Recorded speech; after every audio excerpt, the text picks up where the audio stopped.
सेनाओं का यहोवा है वो जो जिक्र। ठीक है। पिता परमेश्वर प्रभु यीशु मसीह हम धन्यवाद देते और एक शुभ अवसर आप हमें दिए, तेरे नाम को ऊंचा करते पिता।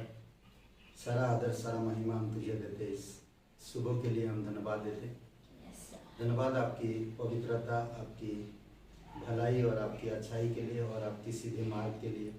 पिता हम जानते जो कोई तेरी भक्ति में लीन होता है या तेरे वचनों के अनुसार जीवन व्यतीत करता है, आप उसके जीवन को हर समय, हर क्षेत्र में, हर परिस्थिति में आप मदद करते हो और साथ देते हो पिता। कई बार हम निराशा, लड़ाई झगड़ा, इन सब चीज़ों से गुजरते हैं प्रभु यीशु, और आप हमें सुरक्षित रखते हो, हमारे मन को प्रोत्साहन करते हो और हमें वचनों के सामर्थ्य में और तेरे अनुग्रह की द्वारा हमें सुरक्षित और नया और नए प्रोत्साहन के साथ आप अगुवाई करते हो। इसलिए प्रभु हम धन्यवाद देते हैं। कोई भी जानबूझकर हम इस प्रकार की पाप ना करें, हमारे शब्दों में, हमारी नज़र में, हमारे जीवन से कोई भी दूसरों को ठेस ना पहुँचे, या हम इस प्रकार की पाप करके ना गिरे, और ना ही हमारे चरित्र स्वभाव में लोग उंगली उठाए। पिता हम तेरी महिमा करते, तेरी धन्यवाद करते, जो भी स्तुति आराधना गीत गाएं उसमें भी, और जो भी हम लोग प्रार्थना करें प्रभु तेरी दया कृपा धन्यवाद देते, यीशु मसीह के नाम से मांगते हैं, आमीन।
हम लोग थोड़ा सा करेंगे और 2-3 बातें। सबके सब या सब कोई, शीर्षक है सबके सब या सब कोई। मनुष्य क्या है? क्या बोलते हैं आपके विचार में मनुष्य क्या है? क्या बोलते हैं? और बाइबल क्या कहता है मनुष्य के बारे में? क्या बोलते हैं? मनुष्य क्या है?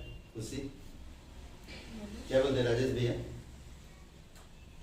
मनुष्य क्या है? एक मिट्टी का पुतला है। ओके, और परमेश्वर की रचना है। परमेश्वर की रचना है। और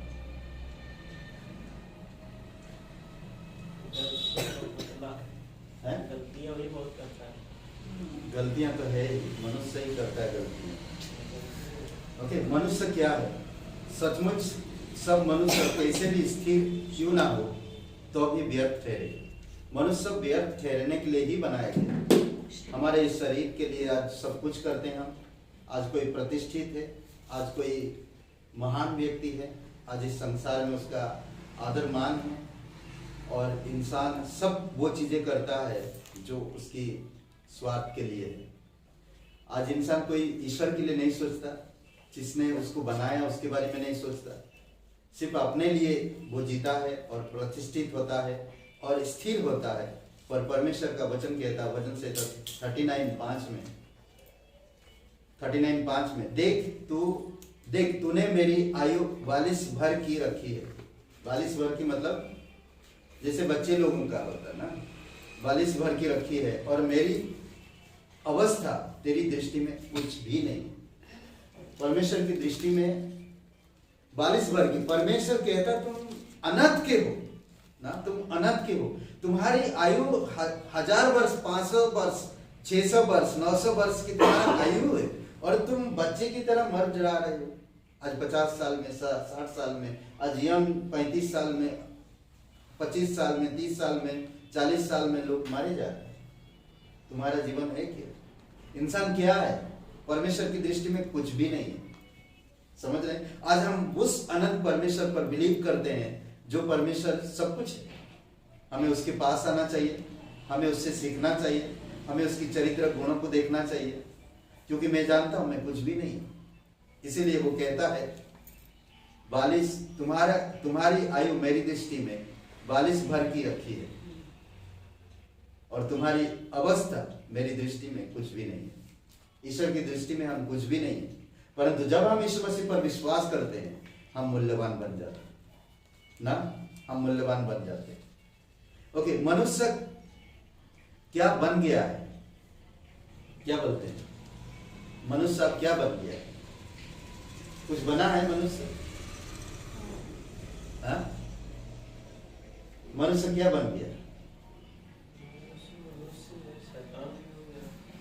पापी बन गया है। पापी हो गया, शैतान हो गया, और गलतियों का पुतला हुआ तो सब हो गया। और ओके, वचन में कहता है इस प्रकार, सब एक साथ बिगड़ गए, सब एक साथ बिगड़ गए, और बाइबल कहता है कि हर एक इंसान पापी है। चाहे वो कितने भी धर्म का काम करे, चाहे वो कितने भी दान पुण्य करे, चाहे वो कितने भी गरीबों को खिला दे, चाहे वो अपनी इच्छा के अनुसार कितने भी कुछ कर ले, परंतु बिगड़ा हुआ है। समझ रहे? वचन से 53 और वचन 3, वे सब के सब हट गए। कहां से? परमेश्वर से हट गए। सब के सब एक साथ बिगड़ गए, कोई सुकर्मी नहीं, एक भी नहीं। आज किसी पर भरोसा करना बहुत मुश्किल है। माँ बाप पर बच्चे भरोसा नहीं करते, माँ बाप बच्चों पर भरोसा नहीं करते, पति पत्नी पर भरोसा नहीं है, पर वादे करते शादी के वक्त ना, पर वादा 2 साल 3 साल के बाद वादा कहाँ जाता है किसी को खबर नहीं। परंतु परमेश्वर आपके साथ और मेरे साथ अपनी वादा कभी तोड़ता नहीं। इसीलिए परमेश्वर कहता हम कुछ भी नहीं। इसीलिए परमेश्वर की सुकर्म में, परमेश्वर की अच्छाई में, परमेश्वर के अच्छे मार्ग में हमें बढ़ने की जरूरत है। हमें परमेश्वर की अच्छाई को समझने की जरूरत है। परमेश्वर सब कुछ है। हमारी आयु को कैसा देखता? बच्चे की समान देखता है।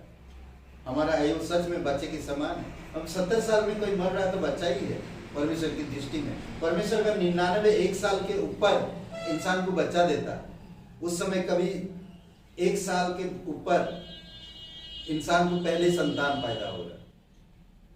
क्या आयु था वो लोग ना। सोचिए, अब्राहिम को संतान हुआ 999 में, 100 साल में, 100 साल की उम्र में उसको बच्चा हुआ। आज 100 साल की उम्र कौन पहुंच रहा है? कोई भी नहीं। अगर हम परमेश्वर की अच्छाई में रहते हैं तो परमेश्वर हमारी आयु बढ़ाता है, हमारी जीवन को सुरक्षित करता है, हमें अच्छे मार्ग में अगुवाई करता है। इसलिए बोलता है परमेश्वर ना, तुम अपनी इच्छा अनुसार मत चलो, परंतु मेरी इच्छा के अनुसार सब करो। देखो परमेश्वर ब्लेसिंग करेगा। ओके, अब परमेश्वर का वचन क्या है उसमें बातें करते थोड़ा। परमेश्वर का वचन क्या है? यहोवा के नियम सत्य और पूरी रीति से धर्ममय है।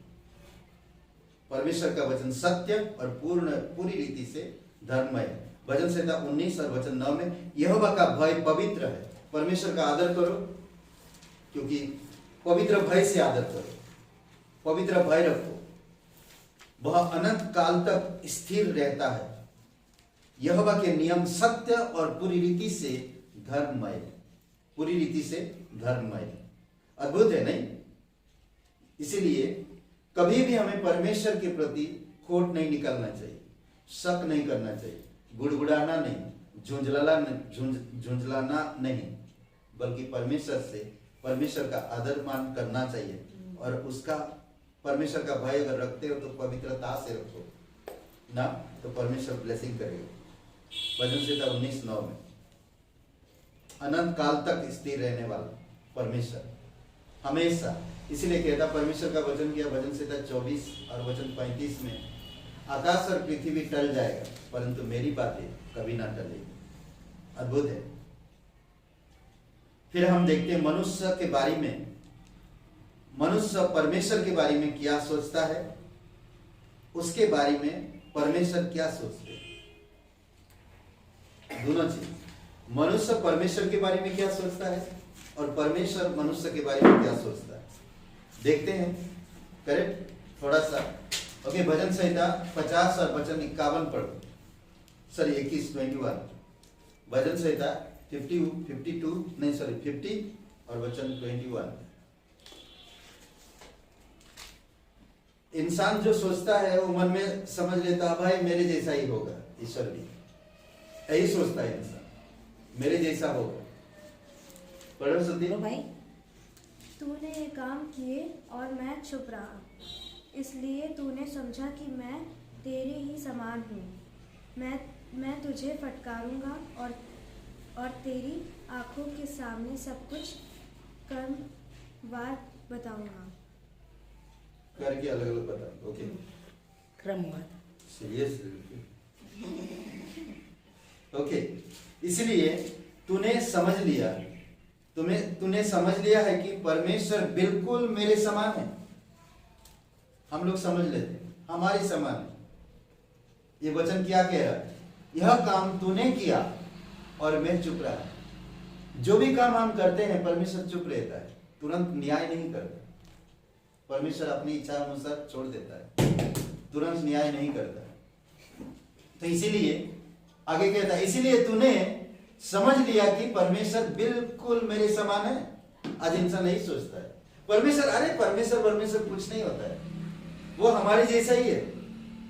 समझ रहे हैं? और उत्पत्ति की किताब में पहले अध्याय में जो परमेश्वर ने कहा कि 1:26 में हम, परमेश्वर ने कहा हम मनुष्य को अपने स्वरूप अपनी समानता में बनाएंगे। आज बोलते हैं अरे सब कुछ तुम जो करोगे वही परमेश्वर है, यही सोचता है इंसान। और वही समझ लिया, तब परमेश्वर क्या कहता, मैं तुझे समझाऊंगा और तेरी आंखों के सामने सब कुछ अलग अलग दिखाऊंगा। वो सब कुछ दिखाता है। आज इंसान समझ नहीं पाता, प्रकृति को इंसान अपनी मुट्ठी में करना चाहता पर कर नहीं पाता। बहुत बड़े बड़े इमारतें बनाता पर एक दिन धस हो जाता, बहुत सारे अच्छे अच्छे चीजें बनाता पर कुछ नहीं कर पाता। ये परमेश्वर दिखाता है तुम कुछ भी नहीं हो, तुम मुझे तुम्हारे जैसा मत समझो, करेक्ट? तुम्हारे जैसा मत समझो, मैं तुमसे अलग हूं, मेरी सोच अलग है, मेरी चाल चलन अलग है, मेरी स्वभाव अलग है, तुम्हारी तरह नहीं है। तुम कुछ काम करते हो और चुप रहते हो, कई बार गलत करके हम चुपचाप रहते हैं, देखते हैं तमाशा, कई बार होता है। बट परमेश्वर ऐसा नहीं है। परमेश्वर आपके साथ कभी गलत कर ही नहीं सकता और ना चुपचाप रह सकता। इसीलिए हम हमारे जैसा परमेश्वर नहीं है, हम तो बिल्कुल बिगड़े हुए हैं। इफिसियों का 2:2 में कहता है हम उसके बात कभी माना ही नहीं, परमेश्वर की बात कभी माना ही नहीं। इब्रानी 2 कोरिन्थियों का 4:4 में कहता है कि परमेश्वर इस संसार का शैतान है परमेश्वर। आज इस संसार परमेश्वर को क्या बोल रहा है? परमेश्वर को नहीं जानता, परंतु शैतान को परमेश्वर मानता। सोचिए, इस संसार का परमेश्वर कौन है? शैतान है आज, परंतु हमारा परमेश्वर शैतान नहीं है। शैतान आज कहता मैं तुम्हारा परमेश्वर हूं, तुम मेरे जैसे हो, मैं तुम्हारे जैसा हूं, शैतान कहता है। पर परमेश्वर ऐसा नहीं, परमेश्वर अलग है। ओके, और एक बातें हम भजन संहिता 139 में देखते हैं। भजन संहिता 139 4 वचन में, जो कुछ कायल किया गया संत जानता है, संत जानता है, परमेश्वर भी जानता है। जो कायल किया, आज जो कोई यीशु मसीह पर विश्वास करते हैं, संपूर्ण कार्य क्रूस के पास आते हैं, प्रभु यीशु मसीह पर अपना प्रभु यीशु मसीह को उद्धारकर्ता के रूप में स्वीकार किए, तो वो जानते हैं और परमेश्वर जानता है।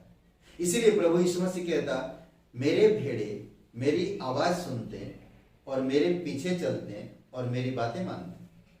मेरे भेड़े मेरे पीछे चलते हैं, मेरे भेड़े मेरी आवाज सुनते हैं, मेरे पीछे चलते हैं और मेरी बातें मानते हैं।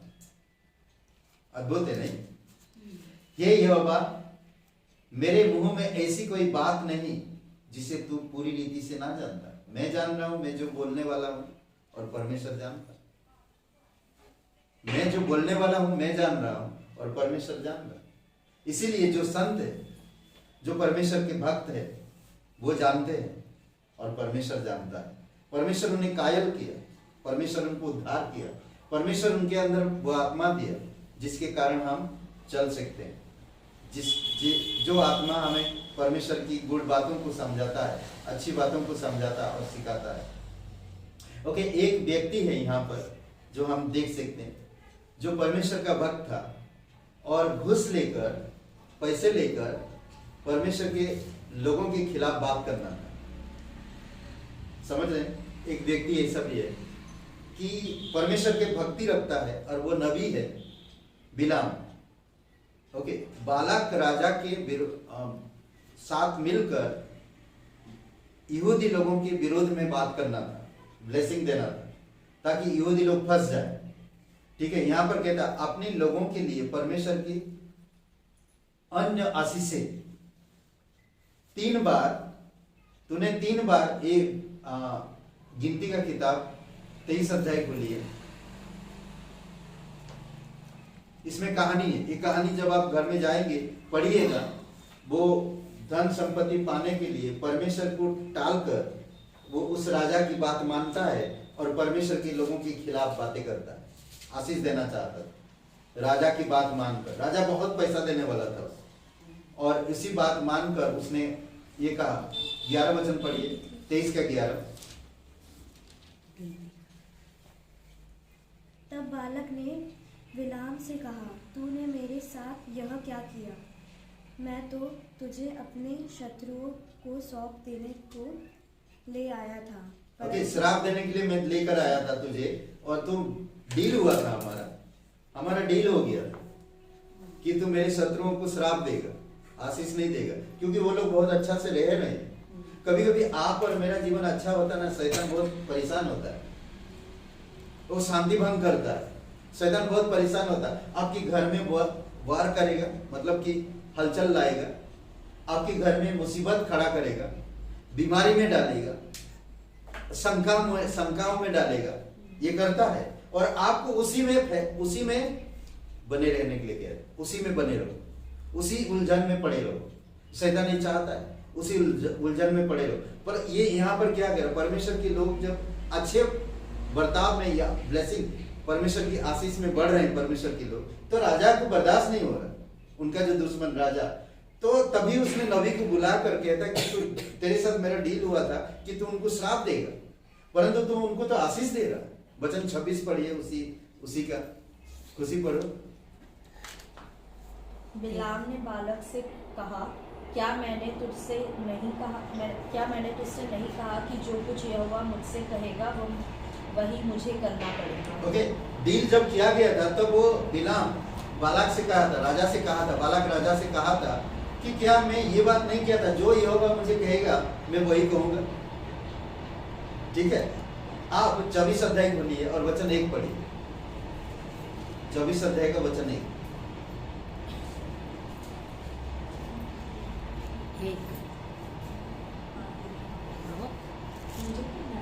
कोई भी पढ़ो। यह देखकर कि यहोवा इस्राएल को आशीष ही दिलाना चाहता है, बीमार पहले के समान शकुन देखने को न गया, परंतु अपना मुंह जंगल की ओर कर लिया। ओके, जंगल की ओर कर लिया और राजा की बातें नहीं सुना। ओके, उसका 10 वचन पढ़ो।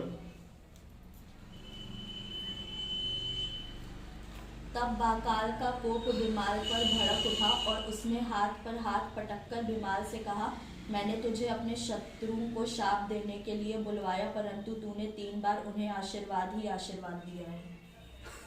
हाथ पटका, हाथ गुस्सा में आ गया वो राजा, बालक राजा गुस्सा में आ गया कि मैं तुझे पैसा दिया, सब कुछ हमारा डील हुआ, तू फिर भी मेरे शत्रुओं को तूने आशीष दिया, श्राप नहीं दिया। और उसका 13 वचन पढ़ो। कि चाहे बालाक अपने घर को सोने चांदी से भरकर मुझे दे, तो भी मैं यहोवा की आज्ञा तोड़कर अपने मन से ना तो भला कर सकता हूँ और ना बुरा, जो कुछ यहोवा कहेगा वही मैं करूंगा। समझ गए? अब ये बिलाम समझ गया कि ये परमेश्वर चाहे वो घर भर के सोना चांदी मुझे दे, रुपया दे, तब भी मैं परमेश्वर के विरुद्ध में कुछ नहीं कर सकता। परमेश्वर जो कहेगा वही मैं कहूंगा। समझ गए? तो इसीलिए कभी कभी हमारी जीवन को लोग, शैतान इस्तेमाल करता हमारे जीवन को ब्लेसिंग हटाने के लिए। कई बार हमारे घर के लोग होते हैं, कई बार हमारे आसपास के लोग होते हैं, कई बार हमारे सगे संबंधी होते हैं, कई बार हमारी कलीसिया के लोग होते हैं जो आपके विरुद्ध में बातें करेंगे, बट परमेश्वर है जो आपको ब्लेसिंग करता है। आखिरी में आशीष का रहस्य क्या है? आशीष का रहस्य यही है कि तोड़फोड़ बहुत करता है, हमारी आशीष नहीं। आशीष ब्लेसिंग, ओके, गॉड की ब्लेसिंग। आशीष का रहस्य जो कुछ निदान ठीक है उसी का पीछा पकड़े रहना, जिससे तू जीवित रहे और जो देश तेरा परमेश्वर यहोवा तुझे देता है उसका अधिकारी बना रहे। व्यवस्था विवरण 16 का 20 में। ओके, परमेश्वर जो चीज हमें देता है उसको हम पकड़े रहे। समय लगेगा, पकड़े रहो, उसी में लिपटे रहो। जहां परमेश्वर आपको रखा है आप सुरक्षित रहोगे और जीवित रहोगे। समझ रहे हैं? इसीलिए सबके सब या सब कोई बिगड़ गए हैं, परमेश्वर को नहीं जानते हैं। आप परमेश्वर को जानते हो, परमेश्वर के पीछे चलो, परमेश्वर को पकड़े रहो, परमेश्वर की अच्छी बातें आपके जीवन में दिखे और आप बहुत दिन तक जीवित रहो। इंसान का आयु 42 भर की है, मतलब एक बच्चे के समान मर जाता है। परमेश्वर चाहता कि 1000 वर्ष की राज्य हमें दे और 1000 वर्ष आप जीवित रहो। परमेश्वर जीवन है और आपको जीवन में बुलाया है। तो इसलिए छोटी सी आयु के लिए, 70 साल की या 60 साल की आयु के लिए हम क्यों अपने जीवन को बर्बाद करें? हम अच्छी चीजों में मन लगाए, अच्छे मार्ग में बढ़े, अच्छे कार्य करें, तो परमेश्वर हमें ब्लेसिंग करेगा और हमें सुरक्षित रखेगा। आमीन। सब यूट्यूब में देख रहे हैं आप सभी लोग भी सुनिएगा, परमेश्वर को लिपटे रहो, आपका जीवन, आपकी आयु बढ़ाएगा परमेश्वर और सुरक्षित रखेगा। आइए प्रार्थना करते हैं। जीवित और पराक्रमी परमेश्वर पिता, हम धन्यवाद देते हैं और एक शुभ अवसर आप हमें दिए हैं तेरे नाम को ऊंचा कर। दयालु और कृपालु परमेश्वर, सारा आदर सारा महिमा हम तुझे देते प्रभु। धन्यवाद देते इस समय के, धन्यवाद देते पिता प्रत्येक भाई बहन जो यहाँ पर विराजमान है, आपकी अनुग्रह आपकी दया के अनुसार अगुवाई करो। धन्यवाद देते पिता, सारा आदर सारा महिमा हम तुझे देते। धन्यवाद देते प्रभु यीशु मसीह के नाम से मांगते हैं।